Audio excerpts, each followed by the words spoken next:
Hello students, PSC part second के paper second में हम लोगों ने प्रीवियस क्लास में प्लांट टैक्सोनॉमी एंड सिस्टेमेटिक्स पादप वर्गीकी का इंट्रोडक्शन पढ़ा था।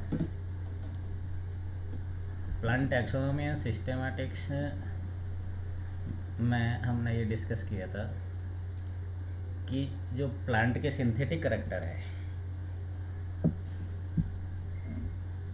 उनको बेस मान करके प्लांट के करैक्टर्स की सिमिलरिटी और डिसिमिलरिटीज़ के बेस पर समानता व असमानता के आधार पर पादपों को अलग अलग समूहों में विभाजित करना, जिससे उनकी अध्ययन व पहचान की सुविधा हो सके, प्लांट टैक्सोनॉमी कहलाती है। फर्स्ट ऑफ ऑल, पादप वर्गीकी प्लांट टैक्सोनॉमी मीन्स इनको अलग अलग टैक्सॉन्स अर्थात ग्रुप्स में विभाजित करना। टैक्सॉन या वर्ड इसलिए लिया गया है कि टैक्सा होता है, टैक्सा मीन्स स्मॉलेस्ट टैक्सा, जिसको जीनस बोलते हैं या स्पीसीज बोलते हैं, मीन्स छोटा से छोटा ग्रुप के आधार पर पादपों को अलग अलग समूहों में विभाजित करना। उद्देश्य क्या है टैक्सोनॉमी का? अध्ययन व पहचान की सुविधा। ऑल ओवर वर्ल्ड में एक नाम होना, जैसे किसी प्लांट को अपने यहाँ पे अलग नाम से बुलाते हैं, हो सकता है अमेरिका में, इंग्लैंड में या फॉरेन की किसी भी कंट्री में उसको अलग नाम से बुलाया जा सकता है। तो उनकी ऑल ओवर वर्ल्ड में एक कमेटी के थ्रू इनका नोमेनक्लेचर डिसाइड करना प्लांट टैक्सोनॉमी के अंतर्गत आएगा। प्रीवियस क्लास में टैक्सोनॉमी में मैंने आप लोगों को ये बताया था कि फ्लावर क्या है, पुष्पीय लक्षणों को आधार बना करके या जननीय लक्षणों को आधार, फ्लावर इज जनन के लक्षण हैं, उनको आधार बना करके पादपों को, उसके आधार पर पादपों को विभाजित करना प्लांट टैक्सोनॉमी कहलाती है। और इसी को सिंथेटिक टैक्सोनॉमी भी कहलाती है। इसमें तीसरा वर्ड होता है सिस्टेमेटिक्स, जो अपन ने हमने यूज़ किया। सिस्टेमेटिक्स का मतलब होता है इसकी सिस्टेमिक पोजीशन क्या है, इसकी फाइलोजेनी क्या है, इसकी उत्पत्ति किन प्लांट से हुई है, फाइलोजेनिक हिस्ट्री क्या है, और इनकी उत्पत्ति को भी उसके साथ जोड़ना सिस्टेमेटिक्स कहलाती है। प्रीवियस क्लास में हमने ये बताया था फ्लावर के नेसेसरी पार्ट्स कौन से होते हैं, एसेसरी पार्ट्स कौन से होते हैं, इनका एस्टिवेशंस क्या होता है। फ्लावर के बारे में जनरली ये कहा जाता है फ्लावर इज मॉडिफाइड सूट, पुष्प पादप का एक रूपांतरित प्ररोह है और ये रंगीन होता है, कलर्ड होता है। इसके बारे में मैंने आप लोगों से बात की थी। पुष्प में बाह्य दल होते हैं, दल होते हैं, इनको सहायक चक्र बोलता है। पुंकेसर और स्त्री केसर को अनिवार्य चक्र कहा जाता है। मोनोसिस फ्लावर क्या होता है, डायोसिस फ्लावर क्या होता है, इसके बारे में बात की थी आपसे। एक कार्पल, सिंगल कार्पल किसको बोलते हैं, जैसे ये जो कलरफुल स्ट्रक्चर दिखाया गया इसको एक सिंगल कार्पल अंडप कहा जाता है ना। जैसे कई बार अपन डिस्कस करेंगे इस बात पे, एक अंडपी, युक्ता अंडपी, संयुक्त अंडपी, तो अंडप इसको बोलते हैं, ये सिंगल अंडप है ना। ऐसे ऐसे अगर किसी फ्लावर में 5 उपस्थित हो तो उनको पेंटामेरस बोलेंगे, 3 उपस्थित हो ट्राइमेरस बोलेंगे, 4 उपस्थित हो टेट्रामेरस, है ना। एक अंडपी, पंच अंडपी, चतुर्थ अंडपी, है ना। अगर ये आपस में जुड़े हुए हो तो संयुक्त अंडपी, अलग अलग हो तो वियुक्त अंडपी। इस अंडप का महत्वपूर्ण, अंडप में स्टाइल, स्टिग्मा, अंडप को पिस्टल भी कहा जाता है।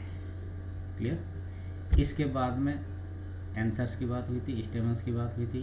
तो अंडप जो बीच में संरचना उसकी चारों तरफ पुंकेसर लगे रहते हैं।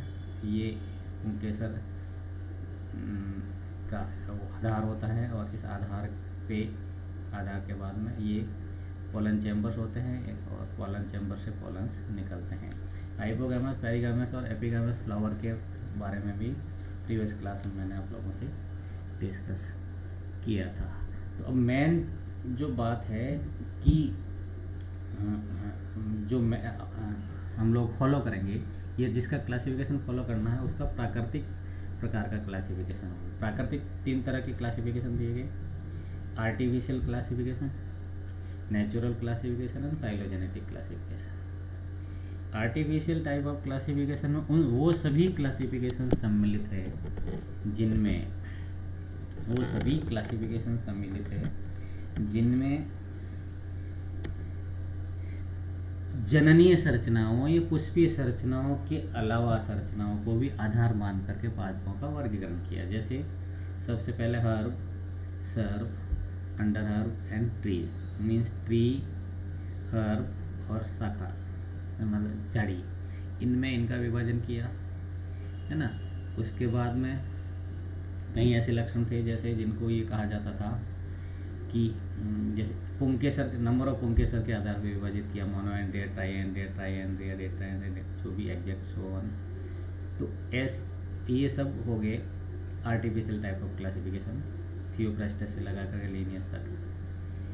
कैरोलस लीनियस को फादर ऑफ मॉडर्न क्लासिफिकेशन कहा जाता है। लॉरेंथस ने टैक्सोनॉमी की डेफिनेशन दी थी, वो हमने प्रीवियस क्लास में डिस्कस कर दी थी। कैरोलस लीनियस को फादर ऑफ मॉडर्न क्लासिफिकेशन इसलिए कहा जाता है कि उसमें 2 आधार थे। फर्स्ट बेस तो ये था कि कैरोलस लीनियस ने द्विनाम पद्धति दी मीन्स पादपों का नोमेनक्लेचर की प्रणाली शुरू की। एक्चुअली द्विनाम पद्धति को देने वाला तो गैस्पर्ड बोहिन थे, है ना, पर उस सिद्धांत को मैक्सिमम प्लांट्स पर कैरोलस लीनियस ने यूज किया।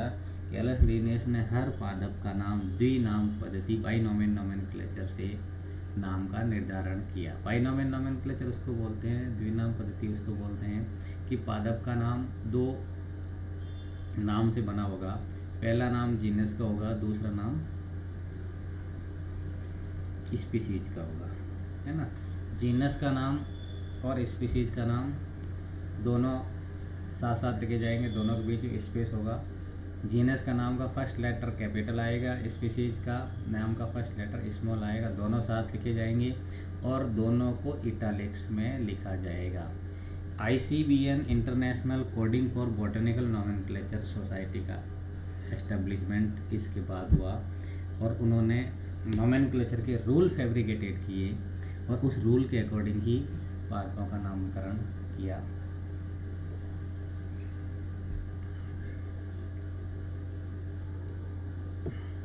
गया। इसके आधार मानते हुए पादपों का प्लांट टैक्सोनॉमी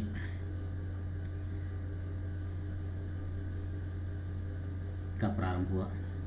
तो कैरोलस लीनियस ने उस समय अधिकतम मैक्सिमम प्लांट्स का बाइनोमियल नोमेनक्लेचर द्विनाम पद्धति से नामकरण किया। यहाँ तक कि स्वयं ने, जिसका खुद का नाम वास्तविक नाम कार्ल वान लीने था, जिसको इन्होंने द्विनाम पद्धति के अकॉर्डिंग कैरोलस लीनियस नाम रख दिया। आपने जैसे जनरली बॉटनिकल नाम पढ़ा होगा, पाइसम सटाइवम एल या पाइसम सटाइवम LINN, तो मीन्स प्लांट का नाम लिखा जाता है, प्लांट में जीनस का नाम लिखा जाएगा, स्पीसीज का नाम लिखा जाएगा और उस जीनस स्पीसीज के बाद में उसके ऑथर का नाम लिखा जाएगा। ऑथर का नाम कभी इटैलिक्स नहीं होता है, प्लांट का नाम इटैलिक्स में लिखा जाता है। अपन हाथ से लिखते हैं तो इटैलिक्स में नहीं लिख सकते, इसलिए उसको अंडरलाइन करना होता है। ये नेसेसरी रूल है, इसको याद रखना ही होगा आप लोगों को। क्लियर? तो 2 तरह की टैक्सोनॉमी स्टार्ट हुई, या जैसे 3 क्लासिफिकेशन की अपने बात की थी, artificial classification, natural classification and phylogenetic classification. Artificial classification हो गया, देन नेचुरल क्लासिफिकेशन की बात करते हैं। वेंथम हुकर का क्लासिफिकेशन जो दिया गया उसको नेचुरल क्लासिफिकेशन की फॉर्म में अपन मानते हैं, नेचुरल प्राकृतिक क्लासिफिकेशन मानते हैं। इसमें इन्होंने पुष्पीय करैक्टर को आधार माना, जननीय करैक्टर को आधार मान करके अपना वर्गीकरण प्रस्तुत किया। यही इनका मुख्य आधार था, इसलिए ये प्राकृतिक है और ये आज तक विश्व के सबसे ज़्यादा हर्बेरियम में इसको माना जाता है और इसको एडॉप्ट किया। उसके बाद में फाइलोजेनेटिक क्लासिफिकेशन, ऐसा वर्गीकरण जिसमें उसकी इवोल्यूशनरी हिस्ट्री फाइलोजेनी को भी उसके साथ अंतर संबंध या को रिलेटेड किया जाता है, उसको फाइलोजेनेटिक क्लासिफिकेशन कहा जाता है। तो नेक्स्ट क्लास में अपन आर्टिफिशियल, नेचुरल और फाइलोजेनेटिक क्लासिफिकेशन को डिटेल में पढ़ते हुए क्लासिफिकेशन को कंप्लीट करेंगे। That's all.